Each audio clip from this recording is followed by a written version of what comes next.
To the AJ Brown Show, where we talk about all things investing, options trading, and the like. Now, here's your host, AJ, whose primary mission in life is to help you become a better investor.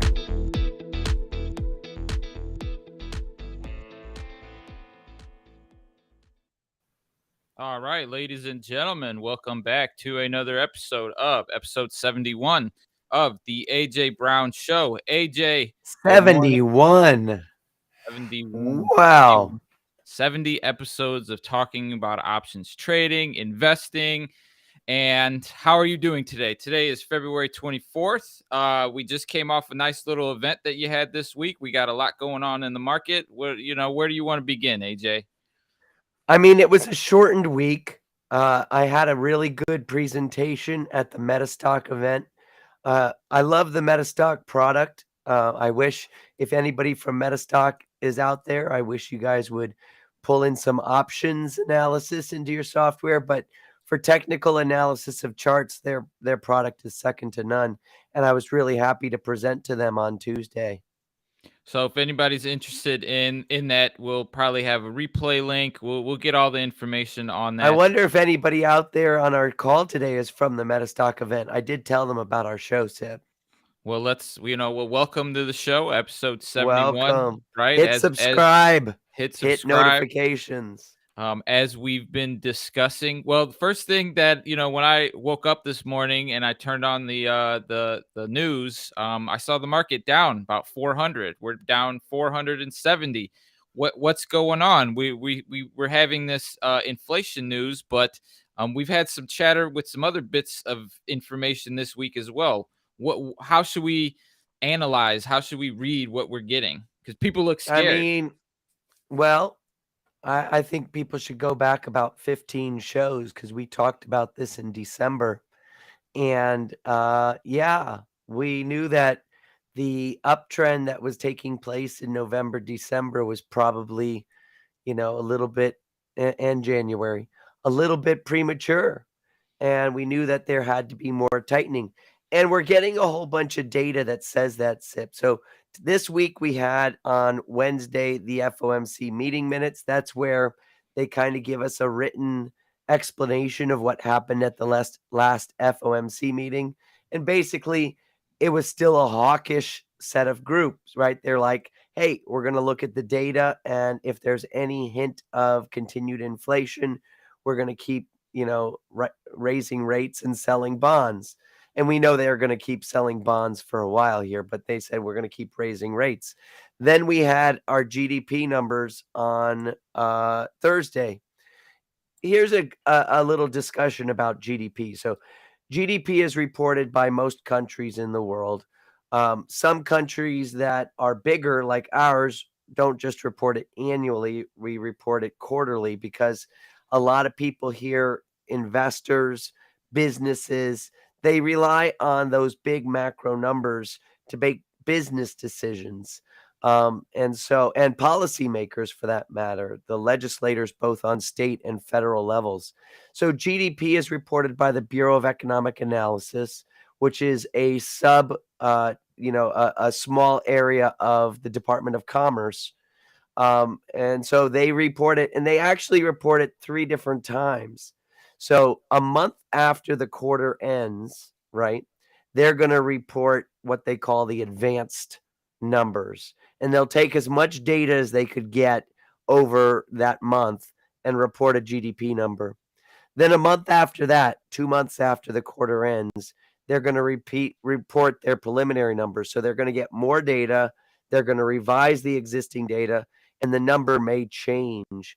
Then they're going to report after that, another month after that, the final numbers. But that doesn't mean it's the final numbers because they can actually go back and revise those numbers again. But the biggest change is usually from when they report it initially, the advanced numbers and the final numbers. The GDP number can be revised quite significantly. So what they reported on Thursday was the quarter four preliminary, so the halfway mark. So they reported the advanced numbers about a month ago. They're reporting the preliminary numbers now. and it's showing that quarter four really shrunk, right? It shrunk more than expected.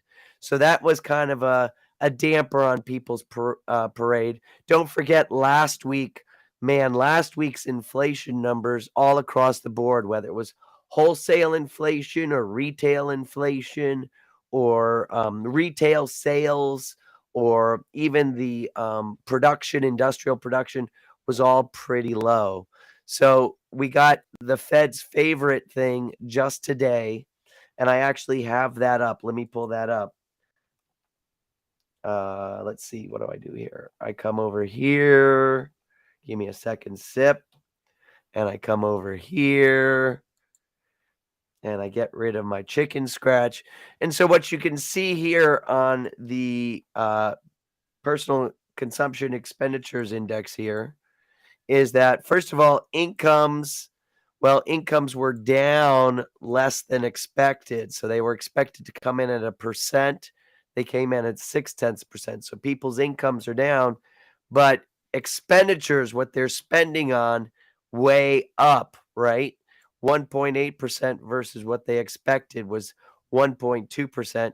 When you factor out some of the, the more volatile measurements like fuel and food, it still was up 0.6% versus 0.4%. This number, 4.7%, this is the number that the Fed keeps telling us they want to get down to 2%. They were expecting it to drop to 4.3. It's at 4.7. So the markets, this is a case where good news, I mean, this would otherwise be considered good news, but good news is considered bad news and bad news is considered good news. This good news means that the Fed has a lot of room to continue tightening. They're going to probably, take a look, Sip, at this. This is that expectation of what kind of rate hike. Everybody's been talking about up till about a week ago that we're going to get. Now the inflation is starting to increase over here. This is the investor expectation of what's coming next at the end of March. About a third of the investors out there now think it's going to be a 0.5 point rate hike versus a 0.25 point rate hike. So this number has been going up and this number over here has been coming down. So that's scaring investors. It sounds like even with all the other things going on, the headline number that everyone keeps looking at is inflation, and we had the most important inflation, or at least what the Fed thinks is the more important inflation numbers come out this week and say things aren't looking as good. But in terms of that GDP, you're saying that was for the fourth quarter, and that the fourth quarter underperformed what we had expected? Yeah. Okay. So the fourth quarter is showing a little bit of a reduction, and that's not good either. So good news, bad news, good news. What is it, right? Right.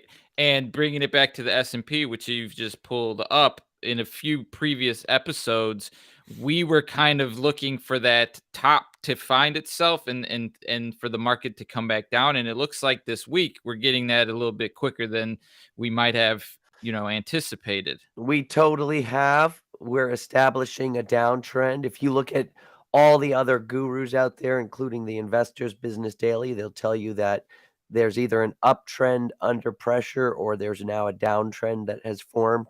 We'll call this here at Trading Trainer a downtrend as soon as this current expansion phase finds a bottom. We actually can already call it a downtrend because we use that kind of retracement analysis, which basically means we compare the current move to the previous move. And so, first of all, if I look at the previous move using my little measurement here, not only do we know that the current expansion move is more than the previous move, so that tells us we are on a downtrend, but also we see that it's more than 125%. In fact, it's almost approaching 200% what the previous up move was. And so we can pretty much solidify that as saying we're in a confirmed, mini downtrend on the medium term here. And so, is there a level that we're keeping an eye on? Because I know sometimes we like to go 3 months, 6 months, 2 years out. I mean, I wouldn't be surprised if we don't find some support at 3,800 again, but that's going to be a big drop. 200 points in the S&P means a lot of people need to rejigger if they're directional traders. Now, if they're premium traders like us, I mean, this is music to our ears. Not only is this music to our ears, Sip, but just like we've been talking about, this confusion, this uncertainty is creeping into the VIX. So if we take a look at the VIX over here, I'm going to zoom into a 3-month chart. The VIX is starting to come off of its recent lows, which got as low as $18, and it's starting to creep up. We're currently at about $22.50. So the VIX is telling us that uncertainty and fear is impregnating the market again. Yeah, and you brought up the premium selling. We do like to look at the markets from a directional perspective just because it's good to know these things. But at the end of the day, your approach, the approach being taught at Trading Trainer, is very unique in the sense that markets can go up, markets can go down, they can go sideways, and there's strategies for all of that. And so, with that being said, let's go ahead and give everyone an opportunity to, if you're watching, listening for the first time, you haven't checked out AJ's free daily workshop, I'm going to go ahead and throw the link into the chat right now. But that is where you can go get a deep dive into the strategy, into the logic. You can learn how you can implement some of these into your portfolio. Dependent of the size. I know there's some examples in there where AJ's using trades, using as little as $500. And so there's a wide range of information there. So we're going to go ahead and give everybody a chance to go check that out. And we're going to take a little break, AJ, unless there's any more market news that you think we should cover. No, let's take a break. We'll take a break. We'll come back. We're going to do AJ's pick of the week a little bit later. Also, we're going to go through our speed round where essentially we're getting some tickers from the community to review. We are live, so if there is a name that you want us to cover, we'll see if we have some time to pull it up onto the show. Otherwise, we'll be back in a few minutes. Stay tuned. I get it. You're afraid of trading in the markets. Guess what? I've got your answer. I've got 4 strategies I'm going to give you along with the tools to make it super easy. I'm going right home, giving you the webinar. I need you to sign up below and meet me in a few minutes.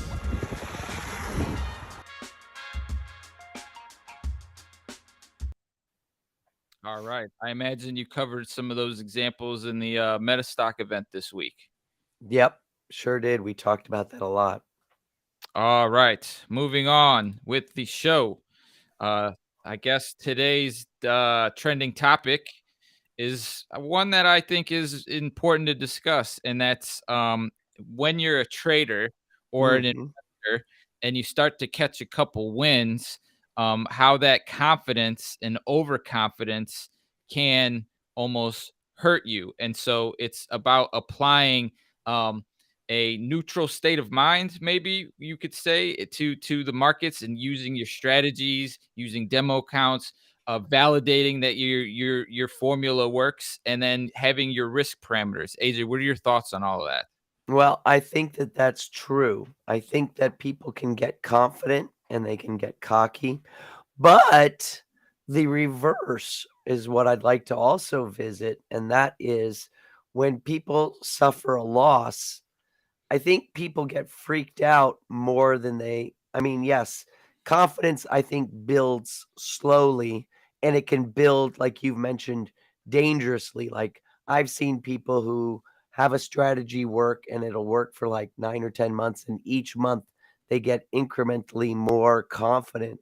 And so you see this kind of increase to the point where they're investing dangerously, a dangerously large portion of their portfolio in a single trade because they don't think they can fail. But when they have one little loss, whether it's a small loss or a big loss, but even a small loss, I feel like people, take it hard. People want to like pull out all their money. In fact, I've often told in fact, for the last 20 years, because we're coming up on our 20-year anniversary of when Trading Trainer was formed and when we started educating the public. I've been telling them all along that the bull likes to climb up the stairs and the bear likes to jump out the window. That saying is all about how the confidence comes on slowly and incrementally, whereas as soon as one fearful event comes into a person's life, all hell breaks loose. They take all their money out of the markets, they take all their money out of any sort of investment and bury it in the backyard in a jar. Well, I usually like whenever I have this similar conversation with people, I always like to ask them, well, have you used options? Have you considered these tools that go that can increase in value when things come down? Because like you said, the bull jumps out the what is it? The bear. The bull likes to climb up the stairs, but it's the bear who likes to jump out the window. Right, and when the bear jumps out the window, that velocity can actually be beneficial to people that are trading options, investing in options, and In so so many ways. yeah, and that's kind of the point of the community, the program, Trading Trainer, but also the ease of getting into options. I think is more available than ever. I know that I could Never pull up been easier. I can pull up my app, my Robinhood app. They actually do a very good job. They create the risk reward parameters. There's healthy bid ask spreads, right? I'm sure Yeah. there's some nuances there that you could probably touch on with different platforms and stuff. But the idea that when things hit the fan, like the market being down 1.27% today, right? Yeah. 421 points, what strategies do we have on to take advantage of that? How do we protect ourselves? And that's, the beauty of options and the beauty of Trading Trainers. So if you don't know how to do that, head on over and check out that webinar Yeah. because AJ breaks down in more detail. Let me show you something, Sip. So the VIX volatility index, right? This wouldn't be possible. This came around in 1986. This graph wouldn't be possible if it wasn't for options. So this number, this VIX number, is actually derived from the use of options. So the option traders out there, options are, of course, an asset that can be used as a hedge against risk. The more that options are used, the more that we can determine or calculate that people feel that there is risk. So it's not necessarily that risk is there, but people will use options when they perceive risk. And so when you look at this VIX, and I'm oversimplifying this, but what you can basically say to yourself is this VIX is a measurement of how much people are using options to hedge against risk. In other words, when this number goes up, it means that people are afraid and they're using a lot of options to hedge against risk. And when that number goes down, it means that people are confident. And kind of to go back to my point about how confidence is capped and incremental versus risk, which the bear jumps out the window, you're looking at 2 years here. And this dotted line is actually the average of the fear and confidence in the use of options, the perceived fear and confidence since the beginning of the VIX in 1987. I mean, I can go back to the beginning of time and you can see that actually for the majority of time over since 1986, we've been on the confidence side of that line. It's been quite recently, if I come back to just 2 years worth of data, it's been more recent that we've been more fearful. And you'll notice that, again, I'm going to go all the way back to the beginning of the VIX.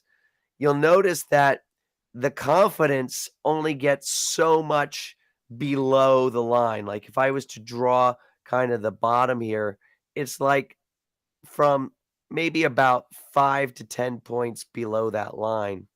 But when we get afraid, whether it's the dot-com boom and bust, which was right here, whether it's the crisis from 2008, the Great Recession, whether it's the COVID pandemic shutting down the economies, I mean, we're talking about a 40 or 50 point hike. So when people get fearful, they literally, you know, it explains why in 1929 in the Great Depression people started jumping off the buildings I think it's human nature that people can't handle fear.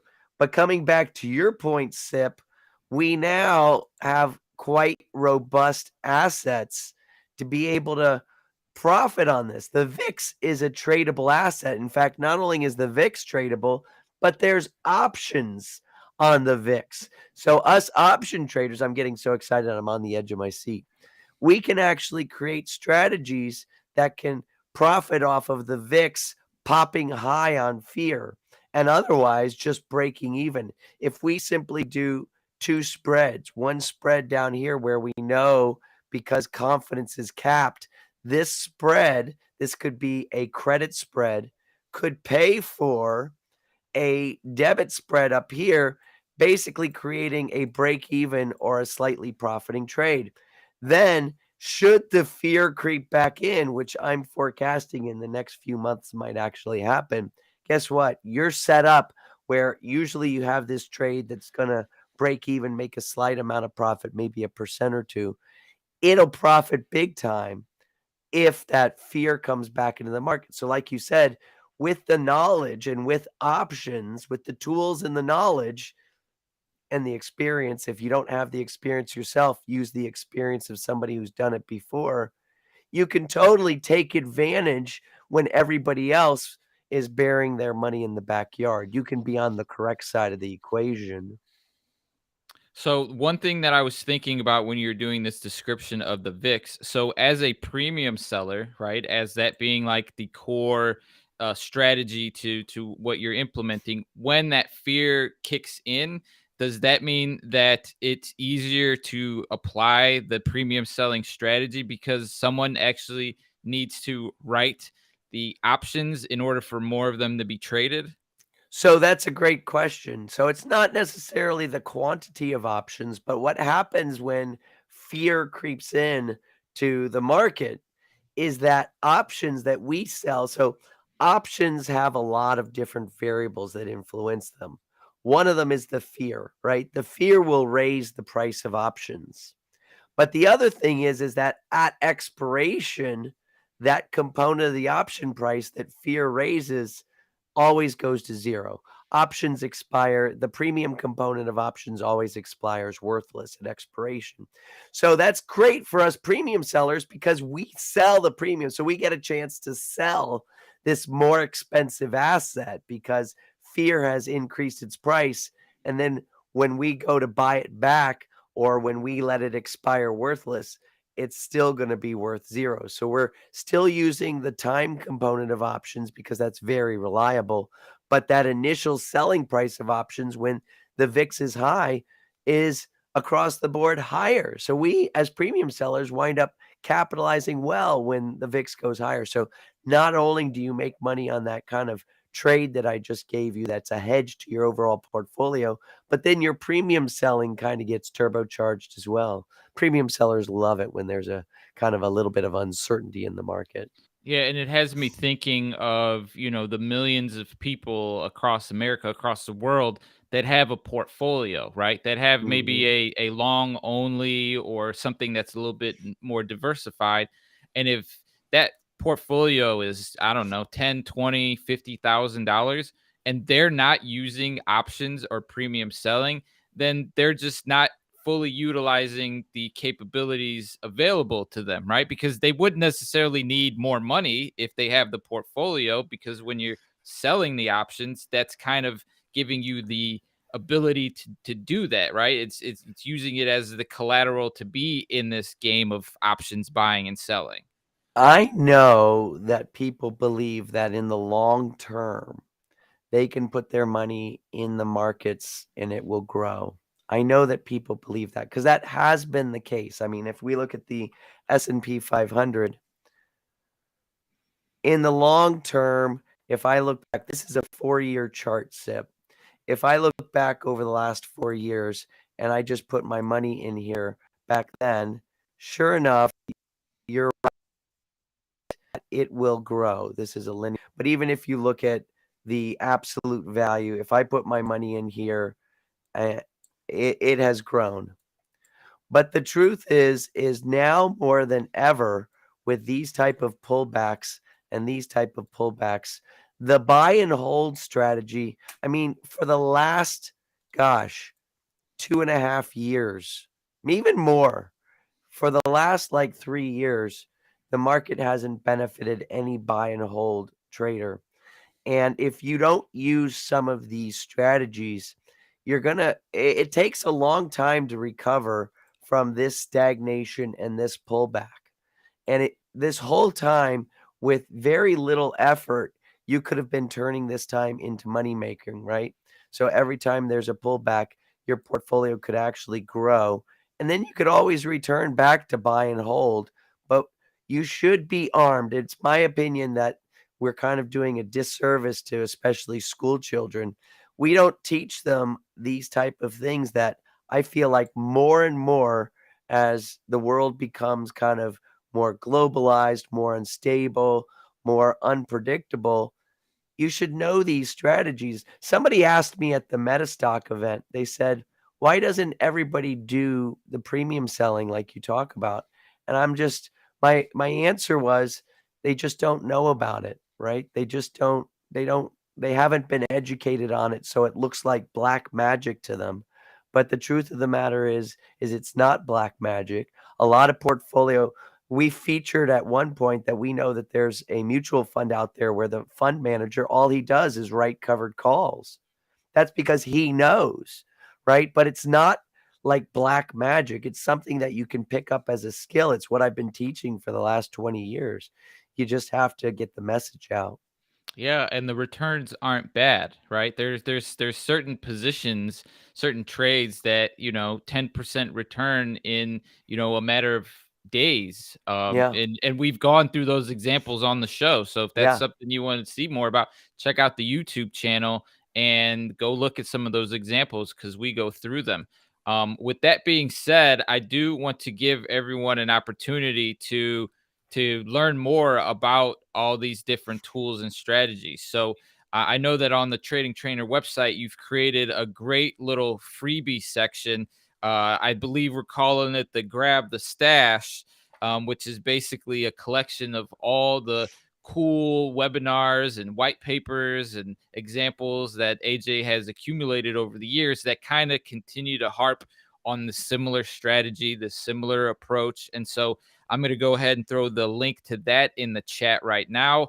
Head on over, sign up for that. I mean, we got free stuff for everyone every show. And so I highly encourage you guys to head on over there and check that out. AJ, there's that training in there from Jerry that we featured on this YouTube show a couple weeks ago about tax implications of investing and trading and how to get the most out of that. That's in there too. So people should just get free access to that web portal and get all of that stuff that I put in there. yeah, and I know that you do a lot of these seminars and forums across the country, across the world. And whenever you get a chance to throw those in there, I know that the team is working hard to continue to get good stuff in there for everybody. So if you haven't checked it out, the link is in the chat. All right, moving on to the most highly demanded segment of the show, and that's AJ's pick of the week. So AJ, this week, your pick of the week is a name that was kind of hit during the recent, pandemic, but might be making a resurgence. And this is Norwegian Cruise Lines, ticker symbol NCLH. Listen, this one I have to give credit to my program participants. So Norwegian Cruise Line, because they featured this, they asked about it last night on our program participant only workshop. So we do a workshop every Thursday where we find and set up on candidates. So they were asking about Norwegian Cruise Line. So I pulled it up last night and really took a look at it. Listen, I love Norwegian Cruise Line because it's sort of a boring stock. I mean, it's in the cruise line. So it is in that kind of sector we've been talking about, which is leisure travel. Leisure travel is hot right now. Leisure travel, high-end retail, and business services are the three sectors that are hot right now because that's what the upper middle class and wealthy they're spending their money on that stuff right now. But when you take a look at Norwegian Cruise Line, well, they have formed a level of support that's been tested twice.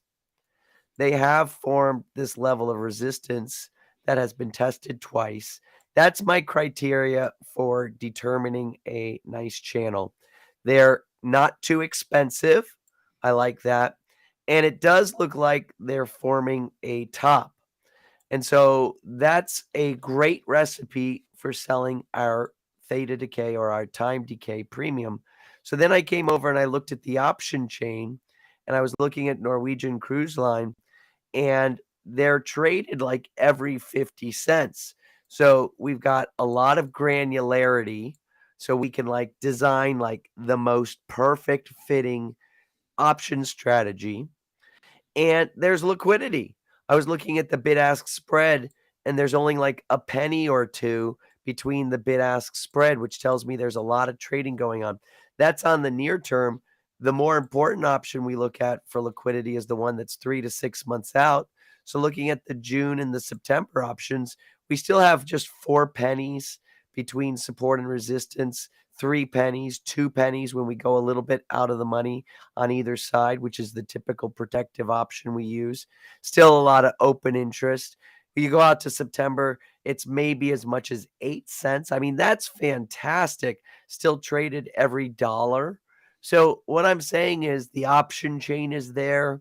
You've got this beautiful pattern that's there. We're getting ready to identify a top. Now, I might, if I were you, wait until earnings is released. It looks like earnings is going to be released early before market open next week on February 28th. So I might wait for that before I go ahead and pull the trigger on trading this. But if, I wanted to bring everybody's attention to this because this one's setting up nicely. Can I ask the question, and if this would be a logical approach, if I were to go look at some of the other cruise lines that just came out with their earnings and see if there's a pattern there, would that, I mean, obviously you're saying not to trade it between earnings, but if there's a trend there that would benefit this trade, would that make sense? If you can find such a beautiful pattern and such a beautiful option chain, a lot of times, like Carnival Cruise Lines is another one. I think, what are they, CCL, if I remember I correctly? believe so, yeah. Yep. So, their pattern. So when you're selling premium, you do want to have like a really good pattern. Carnival Cruise Lines has a little bit of an uptrend to it, which isn't bad. You could still sell premium to it. It just doesn't make it as easy a premium trade. You maybe need a little bit more experience on how to handle that small amount of uptrend. Still possible. And but it looks like their earnings is coming up as well. I don't know what some of the other tickers are. Maybe Princess Lines or something like that. I just know that if you do some planning over the weekend, you could be getting into Norwegian Cruise Lines as early as like midweek next week. Yeah, I mean, and with just the general market falling, it looks like that trade to the downside could, gain some steam. So, Absolutely. Norwegian Cruise Lines, I think that's a new one for us to put onto the watch board. So, thank you to the weekly mastermind crew for bringing that one up. We Yeah. do appreciate it. And if anybody's interested in learning how to get into that, sign up for the webinar or the other or on the website link that we threw in the chat, and you will certainly get some information on how to gain access to that. All right, moving on to our speed round. Let's head Whoa. to the Northwest. This is Beth from Laramie, Wyoming, interested in CSX Corp, ticker symbol CSX. All right. So CSX, railroads overall, especially Norfolk Southern, have been in the news. Obviously, there was a crash in Ohio, and it's been getting a lot of news because a lot of people are worried about the environment after some of the chemicals and some of the lot of media on that. And I'm not a fan of trading premium on symbols that have a lot of media. So who knows what's going to happen with the scrutiny. But I was looking at this pattern. So a couple of things for you, Beth. So first of all, it is channeling. It was channeling in a really tight range, about $31 to $33. Um, it has since created 2 tests of support down here at 30. And so that's widening the channel. But still, here's a little tip for you guys. I like to take the width of the channel. So in this case, it would be $2.75. And I like to compare it in a ratio mathematically to the average price of the channel. So in that case, it's $31.38. So if you pull up that, I'm going to pull up a quick calculator here. If you calculate that ratio, here comes the calculator. I'll bring it over here. $2.75 divided by 31.38. You get 8.7%. That's a very tight channel. We usually like numbers like above 15%, definitely above 10%. But if it's above 15%, that way we know that it's not consolidating. See, if we want to sell premium against something, we really want it to be in a nice established sideways channel. When it gets too tight, it means that investors are getting antsy, and any sort of little tinder thrown in that kindling could cause it to explode either up or down, and cause people to either start buying or selling, which would ruin our premium selling trade. We like our premium selling trades to last as long as possible, which means we really need boring stocks. Still, with all of those complaints, I think that, it's a good company. It gives dividends back to its investors. It reports positive earnings. And looking at the option chain, it definitely has an active option chain. So, you could work with this from a premium selling perspective, but my 2 cents is maybe you focus on a sector that doesn't have so much scrutiny by mainstream media right now. And maybe we look for a channel that has a little bit more width to it. But, it's got some pros and cons, but I'd probably steer away from CSX just for those reasons I mentioned. Yeah, and the controversy could really affect the entire industry, because it was, from the few pictures that I saw or videos that I saw, it did look very Nasty. traumatic. Yeah, That black traumatic. smoke. Yeah, but that wasn't a CSX train, was it? No, Or but no? like you said, the whole sector, if and not only that, it's caused like this backlash against the federal government and against what's his name, Pete Buttigieg, about not being as tight as he can. And that guy doesn't like to lose any cred. So next thing you know, there's going to be some legislation. Plus, there's been all that stuff about the railway strikes. And what were the railway strikes about? Railway strikes were about the fact that the workers are underpaid and don't get any vacation time. Well, these are tired workers that are working on things that have no safety standards. And so I have a feeling that the whole railway industry is going to be shook up, because nothing like a good accident and a good town getting spoiled, in the environment to really bring, the headlights on things. Yeah, I saw someone posted that there's like a Netflix show, White Noise, that is based on in a very very similar scenario of a train derailing like this, and the after effects. So we'll keep an eye on it, but I completely agree. There's going to be some changes happening, It'll because be hard to track this stock.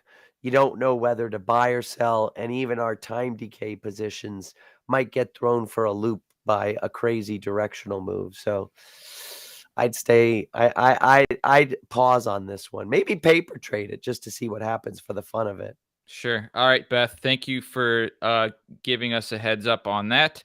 Let's go ahead and move back to the East Coast. We're going to head on over to Trenton, New Jersey. And this is James, who's curious about Nokia, ticker symbol NOK.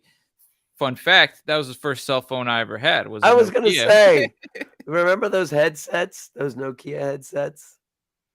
Holy moly. Okay. Nokia, I'll tell you some things I like. So this company a long time ago had its heyday and then fell out of favor, right? But they still are behind the scenes. They have a lot of technology in the mobile world. They're just not making headsets anymore. They're not in the B2C, they're more So in it's the like B2B. hardware. It's like hardware. They're in all, yeah, and they're in infrastructure for cell phone networks and stuff like Okay. that. With that said, they long time ago right-sized, right? And as you can see from their earnings and from their dividends, you know, they make money. They're a boring company these days that makes money. They give dividends. It looks like they just gave a special dividend, which means they're doing all right as a company. With that said, they're cheap. Wall Street, you've got diehard investors who are interested in Nokia in there, but otherwise, these guys just like Nokia and they're keeping Nokia in a nice range and it's not too expensive, which means for us premium sellers, it opens the doors to people with small portfolios. The other thing I like about Nokia is that when I take a look at the option chain, they're still trading healthy amounts of options. This is the back month leap that we would use as a substitute. And, the bid ask spread is quite small for something that's so far out in time. I'm talking about not expiring until January 19th of 2024. That's over 10 months away. So, this is a healthy options chain that we can find a lot of activity on. So the options market is healthy. And this thing looks like it's finding a level of support somewhere around $4 and what? $4.60. So you could definitely trade premium on this. The only thing that gives me a little bit of upset stomach about Nokia is because there's a lot of out of country investors, Nokia gaps from close to open. There's a lot of aftermarket, after hours traders on Nokia. And so these gaps could be a little bit of, because remember the options market isn't opened after hours. So what happens is if the stock price drops during after hours trading, as soon as the options market and all the high frequency option traders jump in there, your options price drops almost instantly upon open, and you could like go from being super celebratory the night before to having like ideas of like Harry Carey the next morning. So that's the only fear I have. But at the same time, I think that looking at the bottoms, you have quite a few days to get in at the bottoms and get out of the tops. So I think this could be a nice premium selling opportunity. What I would suggest for you, James, is that you paper trade this. You create a good trade plan because it looks like Nokia's been sideways channeling for months now, if not years. Create a good trade plan. Know when you're going to get into the initial kind of covering position for your premium trade and know when, what signs you need to see in order to sell premium and buy protection, roll it out, repeat, rinse and repeat, rinse and repeat. That's the recipe for our premium selling trade.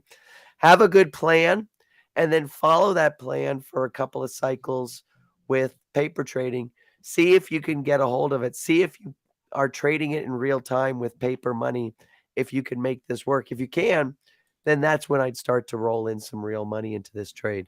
I think it's got potential. Yeah. All right. Thank you, James. Let's go ahead and review a live request Sure. from one of our favorite fans, Stephen K. Stephen wants to know about BCH. Banco de Chile. Okay.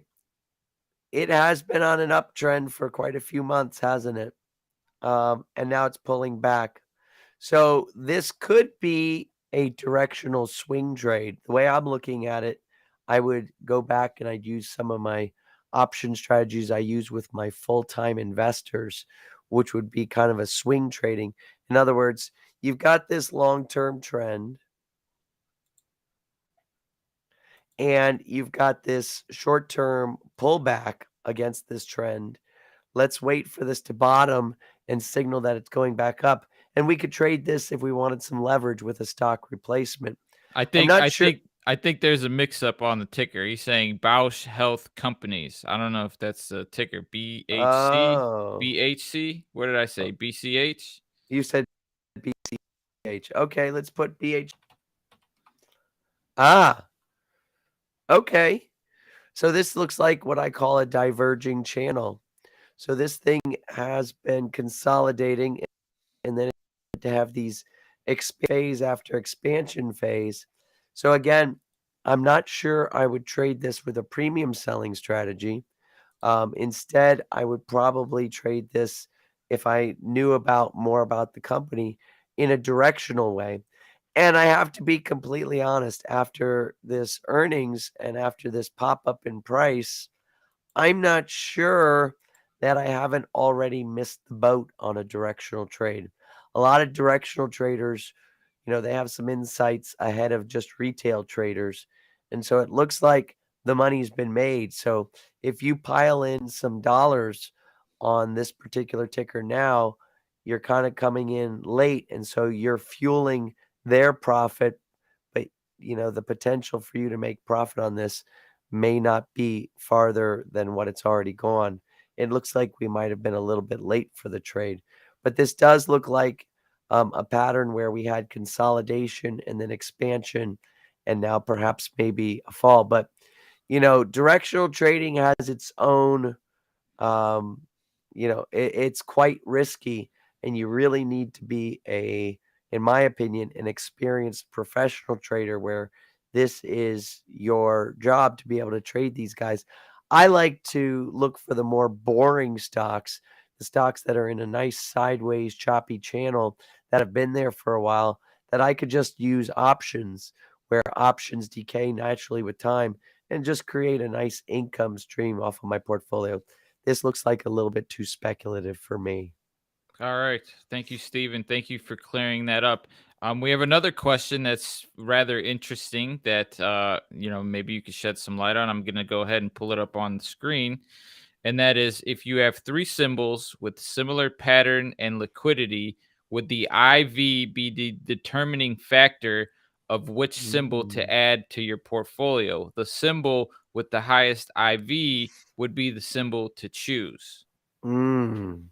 That's a nice concept. And what I wind up doing is I wind up actually what I call forward testing. And this is a concept I teach my program participants. I would actually be taking, so on all three of those candidates, I would create a trade plan, right? And on that trade plan, I would know exactly what I'm looking for in order to trigger the trade and what price targets I would need to meet when I buy or sell the premium or buy the initial positions or buy protective options and sell them back. All of that would be pre-thought out, pre-analyzed. In our program, we actually give people tools that help them know exactly what to do. So I would have a trade plan on all three, and I would actually compete them against each other with my paper trading log. I call that forward testing. And so what would help me determine the winner is in the forward testing race, which one is the easiest to trade. So easy means, the signals are clear. I don't have to spend time in the evenings, determining whether or not I'm seeing something or if I'm guessing at it. If the signal is black and white, and if it actually, over one or two cycles has maximum profit and minimum risk, that for me would, quickly determine which of the three to put into real money. The IV thing, I think I wish it was that easy that you say, hey, the one with the highest premium wins, because the highest IV correlates to having the highest premium. But I think there's a hidden aspect that you can only determine when you're paper trading, which is ease of trading and reliability of trading. Because I like to turn this into a business, into something that's repeatable and consistent. And you can't do that with candidates that tend to have, uncertainty. And the only way you can determine that is through forward testing. All right. Thank you, Luther. I hope that was a helpful explanation. Let's head on over to our Great last ticker. question. Yeah, Great last ticker question. in the speed round. And this is Tanto from Davis, California, wants to know about Marqeta MQ. I believe this is one that we've covered before. Maybe. I think Marquette, weren't they the card processor I believe or so. Yes. something like that? Well, it does look like Marquette is in a level of support here. Here again, I love that this thing is so inexpensive. When you have an inexpensive underlying symbol, it means it opens it up to all sorts of traders with small portfolios. And I like whenever you give the little guy an opportunity to make wealth on their wealth. Sometimes I'm bummed that a lot of this investing is only available to people with big portfolios. So I love that. I'm taking a look at the option chain, just doing basic checks. I love that it's trading every dollar. The bid ask spread is not unhealthy. So I think that there's something there on both sides. It's not as active as some of the other tickers we featured today, but it does have enough activity. So we've got an options market. Again, I would wait. It looks like we've got, again, on February 28th. This one's going to be earnings is reported after the market closes on February 28th. So I might not trade it until March 1st.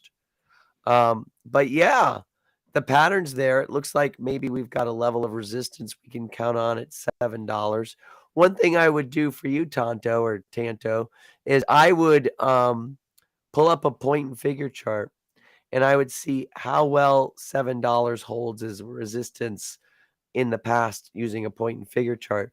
And I'd also use a volume by price histogram, which would show me, again, just $7 looks like it's resistance on the price and volume chart. These are other tools I'm rattling off that could help give us confidence that $7 is where we would plan this trade out on.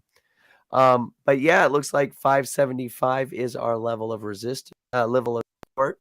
And so if we find a bottom here, we get through. This could be a pretty nice potential premium trade in the next week or so. Again, if you have no experience with it, I always suggest taking a cycle or two in paper trading and see how it works out. But as we did mention, I think we did look at this previously, so it does have some consistencies with the things that we look at in terms of finding positions. Yeah.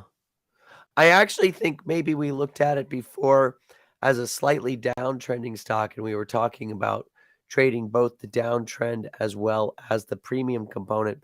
But it looks like it has bottomed, and so you may be able to, let me come back to 6 months instead of 3 months. That's, by the way, a common problem with a lot of investors. They get too close, like they look at 1 month or 3 month charts. Sometimes you have to take a step back and look at more data to be able to come up.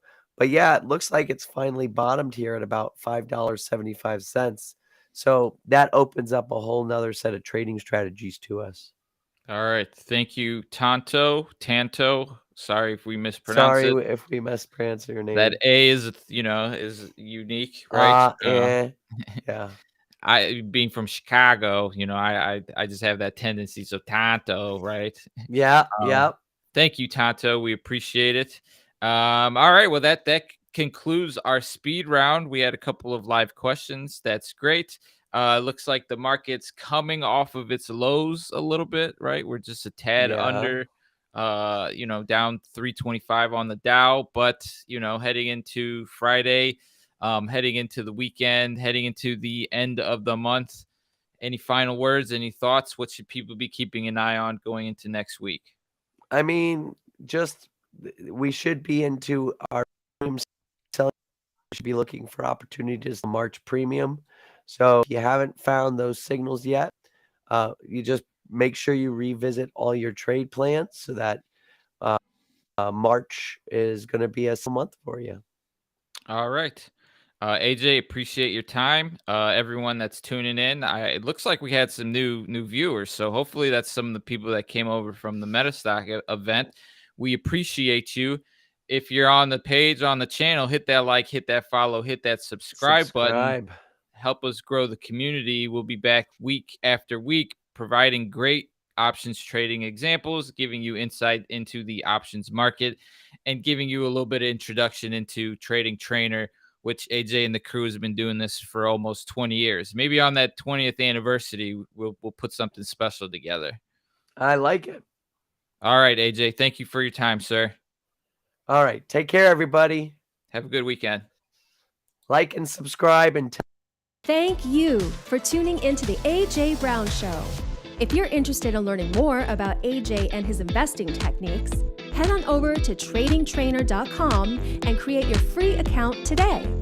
And if you're not already a subscriber to the show, hit that subscribe button and we'll get you fresh content daily.